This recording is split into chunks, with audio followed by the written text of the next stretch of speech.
In the last video we saw how we could edit the audio ready for broadcast, but we're going to expand upon that a little bit in this quick guide to see how we could add some effects to the voice to make it just sound a little bit funkier or a bit more fun. So the first thing we need to do is get back into Myriad and go back to editing the audio that we were working on last time out. So I'll just switch over to Myriad. Okay, so here's the new jingle we recorded, and you may remember it sounded a bit like this. You're listening to School Radio Live.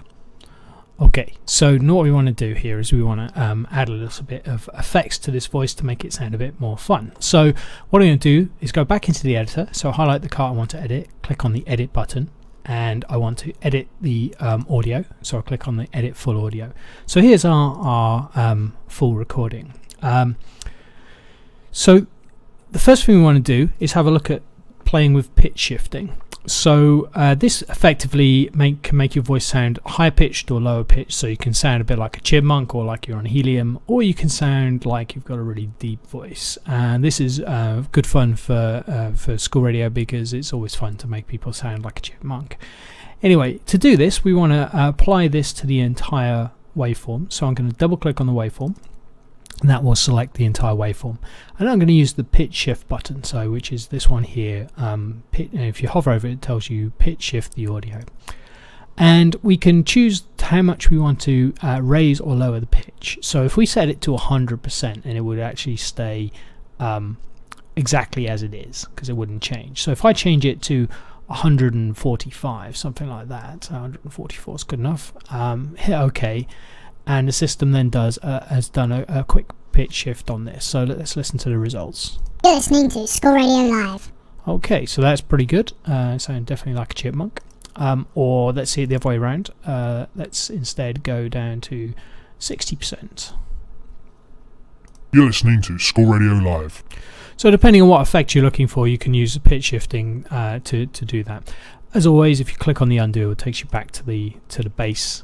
So you're listening to School Radio Live.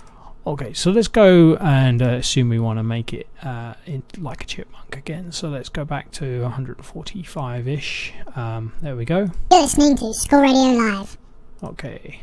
You're listening to School Radio Live. Okay, so let's say we want to add a little bit more effect to this. Well, we've got lots of other things we could do.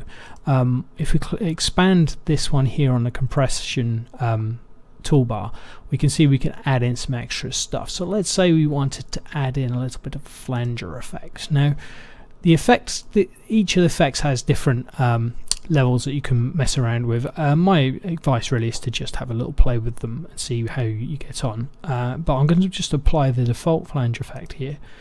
So this is what it sounds like now. You're listening to School Radio Live. You can see it's kind of phasing in and out. So if we were trying to make it sound a bit like an alien, that would be a good way of doing that. Or we could add a little bit of echo. So what we might do is, this is where I say live. School Radio Live. Well, not quite. Live is actually sort of around here. Live. Okay, so what I might do is add a little bit of echo to this one. Radio Live. So the whole thing sounds like... You're listening to School Radio Live. Okay, so it's not quite right. Let's undo that. Then what I want to do then is maybe just do that bit there.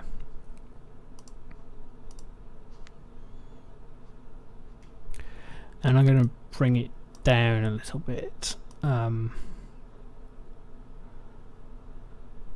I'll bring the delay level up a little bit.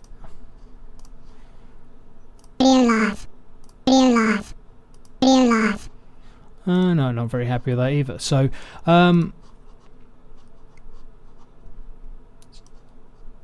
try one last go. Let's put that back to 75 and up the milliseconds a little bit. So sometimes it's a bit of an iterative process to get where you want to be. Radio Live. There we go, that's what I wanted. So now the whole jingle is finished. You're listening to School Radio Live.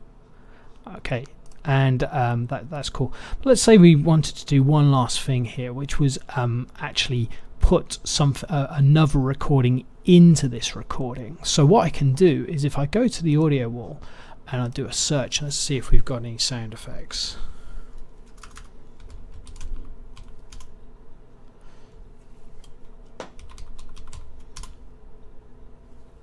Car crash. Okay, so here we've got a car crash sound effect. So let's say I wanted to put that at the end of my jingle for some reason, then, or let's put the angry goat in. That's always popular. So again, I can click on the edit button, and here's my angry goat sound effect.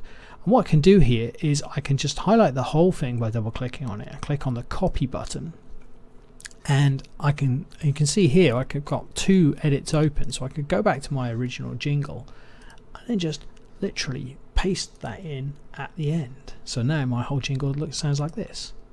You're listening to School Radio Live. Okay, so there we have a jingle. Once again, we will want to reset the extra as we did last time, because now the extra is in the wrong place. But all we need to do is click on the auto extra. It says you must save. Would you like to save? So you say yes, it saves it, and then resets the extra. So that's my new jingle with goat. Okay, one completed jingle. Remember, we've also got the goat sound effect open, so I'm just going to close that one back down. And if I hit my home button, here's my jingle, and here we go. You're listening to School Radio Live.